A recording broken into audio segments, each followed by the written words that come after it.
Imamat pasal 3. Jikalau persembahannya merupakan korban keselamatan, maka jikalau yang dipersembahkannya itu dari lembu, seekor jantan atau seekor betina, haruslah ia membawa yang tidak bercela ke hadapan Tuhan.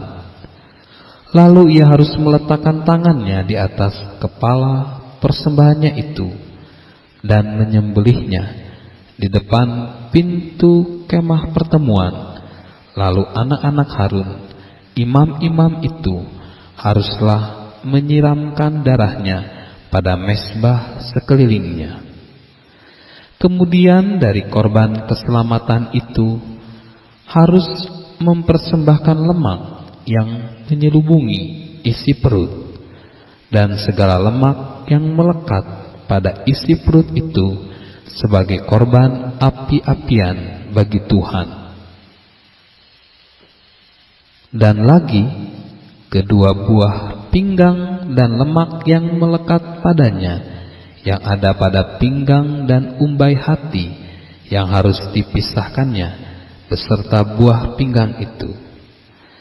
Anak-anak Harun harus membakarnya di atas mezbah, yakni di atas korban bakaran yang sedang dibakar di atas api, sebagai korban api-apian yang baunya menyenangkan bagi Tuhan. Jikalau persembahannya untuk korban keselamatan bagi Tuhan adalah dari kambing domba, seekor jantan atau seekor betina, haruslah ia mempersembahkan yang tidak bercela. Jikalau ia mempersembahkan seekor domba sebagai persembahannya, ia harus membawanya ke hadapan Tuhan. Lalu ia harus meletakkan tangannya ke atas kepala persembahan itu dan menyembelihnya di depan kemah pertemuan. Lalu anak-anak Harun harus menyiramkan darahnya pada mezbah sekelilingnya.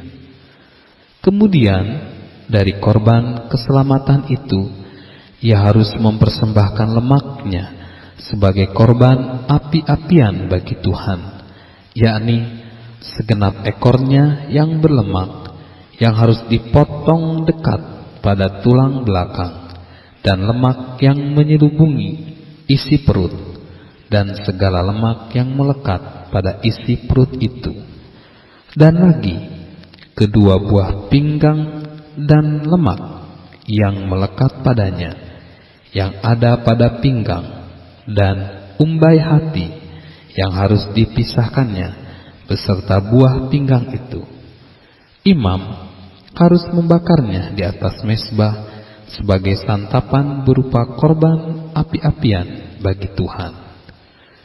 Jikalau persembahannya seekor kambing, ia harus membawanya ke hadapan Tuhan.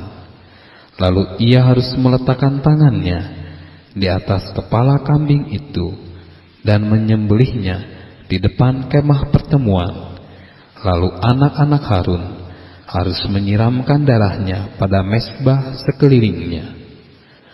Kemudian dari kambing itu ia harus mempersembahkan lemak yang menyelubungi isi perut dan segala lemak yang melekat pada isi perut itu sebagai persembahan berupa korban api-apian bagi Tuhan. Dan lagi kedua buah pinggang dan lemak yang melekat padanya, yang ada pada pinggang dan umbai hati, yang harus dipisahkannya beserta buah pinggang itu. Imam harus membakar semuanya itu di atas mezbah sebagai santapan berupa korban api-apian, menjadi bau yang menyenangkan. Segala lemak adalah kepunyaan Tuhan. Inilah suatu ketetapan untuk selamanya bagi kamu turun-temurun di segala tempat kediamanmu. Janganlah sekali-kali kamu makan lemak dan darah.